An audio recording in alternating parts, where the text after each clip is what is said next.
Hola, ara veurem un sistema d'equacions amb dues incògnites i com es resol amb el mètode de reducció, que és el més ràpid. Molt bé, a veure, què tenim aquí? Amb el mètode de reducció hem de demanar un desig. Hem de desitjar alguna cosa. I jo desitjo, el meu desig és que tant de bo aquí hi hagués 4 Y. 4. Per què? Perquè si hi hagués 4 Y aquí, quan jo sumi aquestes 4 Y amb aquestes menys 4 Y, 4 i menys 4, donaria 0. I no hi hauria Y. I només hi hauria una incògnita. I jo seria molt feliç. Per tant, el mètode de reducció, la primera cosa que hem de fer és desitjar. Tant de bo aquí hi hagués 4 Y, perquè llavors el sumar s'anul·larien. Molt bé, un cop tenim el desig clar, doncs pensem, podríem multiplicar-ho per algun número, no? Si ho multipliquem per algun número, es podria convertir en el que el nostre desig vol, no? I penso i dic, si multiplico per 2, 2 per 2, 4. Un cop hem vist per quan hem de multiplicar, ho apuntem aquí. Ho apuntarem, entre parèntesis, perquè jo ho vegi clar quan ho corregeixi, perquè si no, no sabré què heu fet. Tot aquí. Llavors, aquest 2 vol dir que multiplico tots els termes de l'equació per 2. Tots els termes, no només allà on jo vull, on el meu desig, no, tots s'han de multiplicar. Per tant, anem a fer-ho. 2 per 3x són 6x. Per tant, 6x. 2 per més 2 i 4i. Positiu. Més per més. I 2 per 8, 16. Perfecte. I ara l'altra equació, la de baix, no l'hem multiplicat, no hem fet res, per tant quedarà igual. Quedarà exactament igual. No l'hem tocat. Perfecte. I ara que hem complert el nostre desig, amb el mètode de reducció se'ns permet sumar les dues equacions. Jo sumaré aquest 6x amb aquesta x, que n'hi ha una. Si no veig cap número, vol dir que n'hi ha una.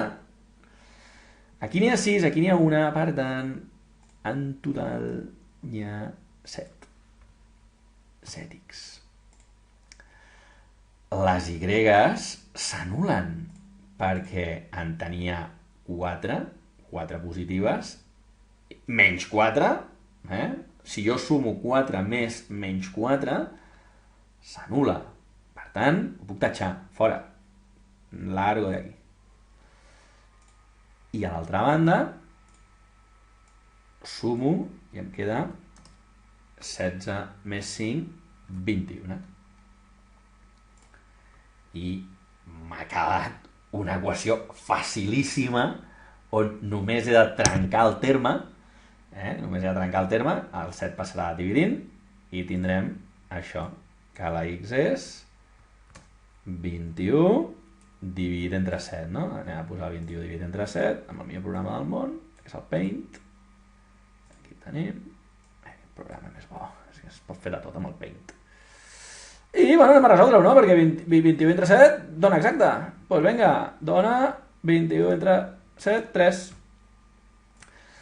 Molt bé, i la gent diu, bueno, s'ha acabat el vídeo, ja està, me'n vaig a casa. No hem acabat, perquè necessitem trobar les dues lletres, les dues incògnites.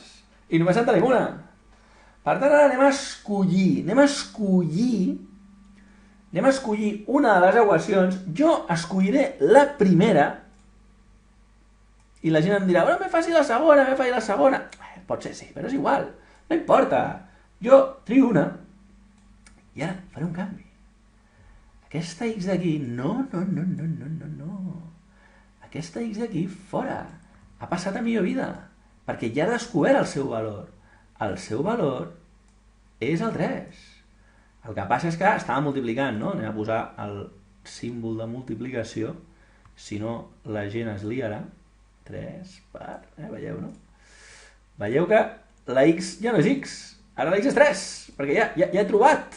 Ja ho he trobat, que la x era 3. Ah, perfecte.